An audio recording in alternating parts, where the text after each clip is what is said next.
विद्यार्थी मित्रांनो, lesson number 9 decimal fractions या प्रकरणातील प्रॉब्लेम सेट 36 आपण अभ्यासणार आहोत.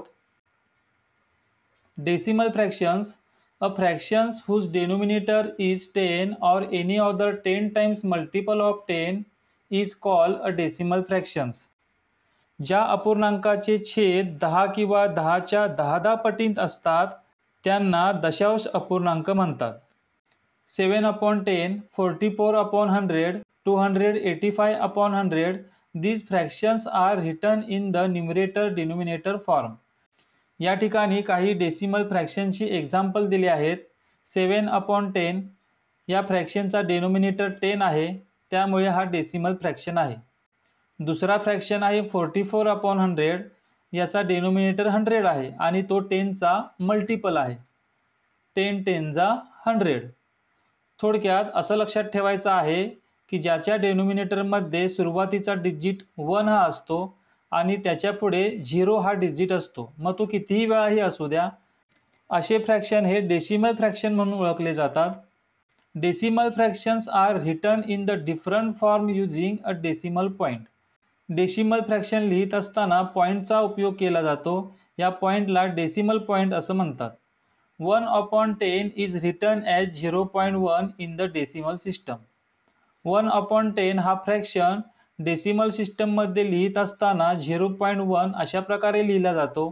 म्हणजेच 10 न जर आपण 1 ला डिवाइड केलं तर क्वेश्चन 0.1 येणार आहे आणि reminder 0. The fraction 20 and 3/10 is written as 20.3 in the decimal fraction system. 20 and 3/10 हा मिक्स फ्रॅक्शन आहे. यामध्ये 20 हा होल नंबर आहे. या होल नंबर नंतर डेसिमल पॉईंट दिला जातो आणि त्याच्या पुढे फ्रॅक्शनचा न्यूमरेटर लिहिलेला आहे. 20 and 3/10 हा mix fraction decimal fraction system मध्ये 20.3 अशा रीतीने लिहिलेला आहे. Write the following mixed fraction in the decimal form and read them aloud. या ठिकाणी काही फ्रॅक्शन दिलेले आहेत. ते फ्रॅक्शन आपल्याला डेसिमल फॉर्म मध्ये लिहायचे आहेत आणि त्याचं रीडिंग देखील आपल्याला करायचं आहे. 3 and 9/10 हा मिक्स फ्रॅक्शन आहे. यामधील 3 हा होल नंबर आहे. डेसिमल पॉईंटच्या साहाय्याने रायटिंग करत असताना यातील होल नंबर 3 हा डेसिमल पॉईंटच्या लेफ्ट साईडला येणार आहे आणि या फ्रॅक्शन मधील न्यूमरेटर 9 हा डेसिमल पॉईंटच्या राईट साईडला येणार आहे. त्यामुळे आपल्याला डेसिमल फ्रॅक्शन मिळेल 3.9. त्याचं वाचन देखील अशाच प्रकारे आपण करणार आहे, 3.9. आणखी आपण वेगळ्या पद्धतीने हा फ्रॅक्शन समजावून घेऊया. यातील होल नंबर आहे 3 म्हणजेच 3.0. 9/10 म्हणजे 0.9. 10 न जर आपण 9 ला डिवाइड केलं तर क्वेश्चन 0.9 येणार आहे.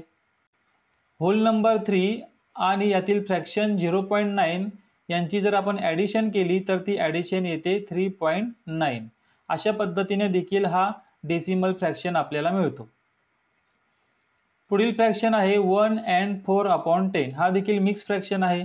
यातील होल नंबर 1 हा डेसिमल पॉईंटच्या लेफ्ट साईडला येणार आहे आणि या फ्रॅक्शन मधील न्यूमरेटर डेसिमल पॉईंटच्या राईट साईडला येणार आहे. या डेसिमल फ्रॅक्शनचं वाचन 1.4 अशा पद्धतीने आपल्याला करता येईल. 1 हा होल नंबर आहे. 4/10 म्हणजेच 0.4. 1 मध्ये 0.4 आपण ॲड केले की आपल्याला 1.4 हा डेसिमल फ्रॅक्शन मिळतो. याच पद्धतीने आपल्याला याची देखील इथे ॲडिशन करता येते. पुढील फ्रॅक्शन आहे 5 and 3/10.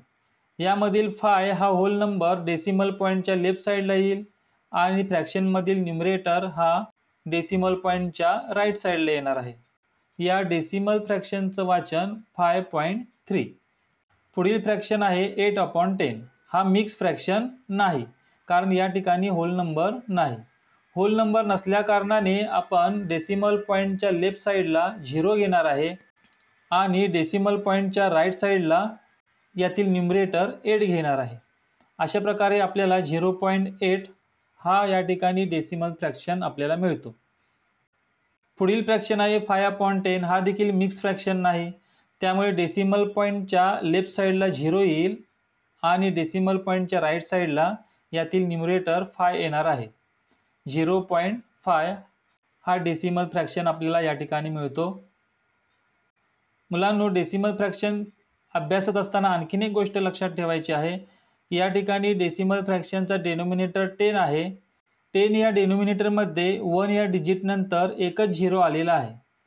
त्यामुळे डेसिमल पॉईंट नंतर राईट साईडला एकच डिजिट आलेला आहे. जर डेनोमिनेटर मध्ये 1 नंतर 2 वेळा 0 हा डिजिट असेल तर डेसिमल पॉईंट नंतर 2 डिजिट येणार आहे. जर डेनोमिनेटर मध्ये 1 नंतर 3 वेळा 0 हा डिजिट आलेला असेल तर डेसिमल पॉईंट नंतर राईट साईडला देखील 3 डिजिट येणार आहेत. आता या ठिकाणी डेनोमिनेटर मध्ये 1 नंतर 0 हा डिजिट एकदाच आलेला आहे, म्हणून या सर्व डेसिमल फ्रॅक्शन मध्ये पॉईंट नंतर राईट साईडला एकच डिजिट आपल्याला दिसत आहे. तर मुलांनो, या ठिकाणी आपण डेसिमल फ्रॅक्शन या लेसन मधील प्रॉब्लेम सेट 36 अभ्यासलेला आहे. पुढील व्हिडिओच्या माध्यमातून प्रॉब्लेम सेट 37 आपण अभ्यासणार आहोत. धन्यवाद.